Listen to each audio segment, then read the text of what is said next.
Here's something nobody tells you about blood types. We've been sorting humans into 4 little boxes for over a century now. Your blood type does not reveal your IQ. There is no secret genius juice flowing through type AB veins. Type O people are not universally dim. The universe did not organize human intelligence according to antigens on red blood cells, which honestly feels like a missed opportunity for cosmic bureaucracy. But here we are. But here's what's actually fascinating. Your blood type does reveal something about your brain, just not the thing people keep looking for. Let me explain. In 2014, researchers at the University of Vermont looked at 30,000 people. 30,000. That's a lot of blood samples and cognitive tests. And they found something nobody expected. People with type AB blood, the rarest type, about 4% of humans, showed higher rates of cognitive decline as they aged. Not lower IQ, not less intelligence when young, but a faster decline over time. Now, before the type AB people panic, let's be clear. We're talking about an 82% increased risk, which sounds terrifying until you realize the baseline risk is already quite small. 82% of small is still small. Math remains unimpressed by percentages designed to frighten you. But the mechanism is where it gets absurd. Your blood type isn't just about blood. Those little antigens, the A and B markers on your red blood cells, they show up everywhere. Your gut lining, your saliva, your brain's blood vessels. The universe really committed to this organizational system. And it turns out, certain blood types make your blood slightly stickier, more prone to clotting. Type AB, with both A and B antigens, produces higher levels of a clotting protein called factor VIII, which means more clots, which means less blood flow to the brain over decades, which means cognitive decline. So your blood type doesn't determine your intelligence. It just determines how well your brain gets its mail delivered over 70 years. Subtle difference. Enormous consequences. Type O blood, meanwhile, comes with its own weird advantages. Lower clotting risk, better blood flow, and according to multiple studies, slightly better memory performance in older age. Not because type O people are smarter, but because their blood doesn't betray them quite as enthusiastically. Now here's where the research gets properly strange. Scientists in Japan have been obsessed with blood types and personality for decades. They publish books about it. They ask about blood type on dating profiles. It's like astrology, but with actual biological markers, which somehow makes it worse. And while most of that is pure nonsense, there's this tiny thread of something real buried in the noise. Blood type genes sit right next to genes that affect dopamine receptors. Same chromosome, same neighborhood in your DNA. And dopamine, as you might know, controls motivation, focus, and reward processing.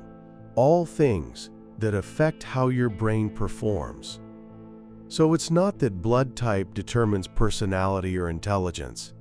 It's that the genes controlling blood type live next door to genes controlling brain chemistry. And sometimes, when DNA gets shuffled during reproduction, neighbors get bundled together.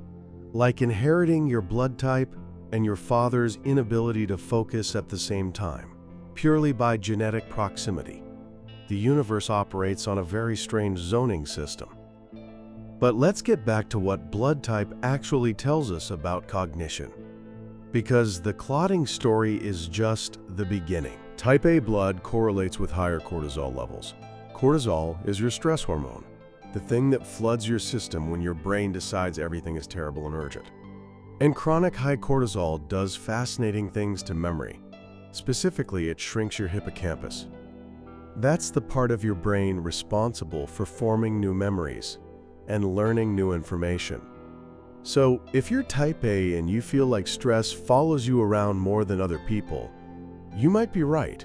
Your blood is literally predisposed to making your brain more anxious. Which doesn't mean you're doomed. It means your brain has a default setting. And once you know the default, you can adjust accordingly. Type B blood shows up in some interesting cognitive studies too, specifically around something called cognitive flexibility. That's your brain's ability to switch between different tasks or concepts, to pivot when plans change, to not get stuck in rigid thinking patterns. And here's the weird part. Multiple studies have found type B individuals perform slightly better on tests measuring mental flexibility. Not massively better, not genius-level advantage, just measurably different. The leading theory involves, once again, those antigens showing up in brain tissue. The B antigen appears to interact with certain neurotransmitter systems differently than A or O, which affects how quickly your neurons can rewire themselves, how easily your brain adapts to new information. Evolution accidentally created different cognitive operating systems, and then marked them with blood type labels, just in case we ever figured it out. Now let's talk about something nobody wants to hear. Alzheimer's disease. A 2018 study out of Sheffield University analyzed over 1 million people. 1 million.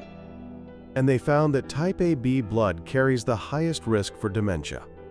Not by a huge margin, but enough that the pattern keeps showing up across multiple studies. The reason comes back to that clotting protein, factor VIII. More clots means more microstrokes. Tiny interruptions in blood flow that you never notice. But over decades, they add up. Death by 1,000 paper cuts, except the paper cuts are happening inside your brain. Type O, once again, shows the lowest risk. Not because type O people have superior brains, but because their blood cooperates with basic circulation, which turns out to be surprisingly important for cognitive function. Who knew? Here's where we need to be very clear about something. None of this means your blood type determines your intelligence. IQ tests measure specific cognitive skills at a specific moment. They don't measure long-term brain health. They don't account for lifestyle factors. They don't predict dementia risk or cognitive decline. What blood type reveals is vulnerability. Certain types have better cardiovascular protection for brain health. Certain types handle stress hormones differently. Certain types might need to work harder at maintaining cognitive function as they age. It's not destiny, it's a user manual. And the funny thing is, the factors that protect your brain work for everyone regardless of blood type. Exercise, sleep, managing stress, keeping your cardiovascular system healthy, learning new things, staying socially connected. Type AB people with healthy lifestyles dramatically reduce their cognitive decline risk. Type O people who smoke and never exercise lose their natural advantage. Biology gives you a starting position. Choices determine where you end up. So what does your blood type reveal about your IQ? Absolutely nothing. What does it reveal about your brain? How efficiently your blood delivers oxygen and nutrients. How your stress response system defaults. How susceptible you might be to age-related cognitive changes. Which genetic neighborhood your brain chemistry genes live in. Your blood type is not a cognitive fortune teller. It's a maintenance schedule. Some systems need more frequent oil changes. Some engines run hotter than others. Some parts wear out faster under specific conditions. The universe handed out different instruction manuals, but it forgot to actually give us the manuals. So we had to reverse engineer everything from a century of blood tests and cognitive studies. And now you know, your blood type doesn't make you smart or dumb. It just affects which specific challenges your brain might face, and which specific advantages you might have, all of which can be managed, modified, or completely overridden by how you choose to live. The cosmic filing system continues. We're all still sorted into 4 little boxes, but at least now we know what the boxes actually mean. Sort of.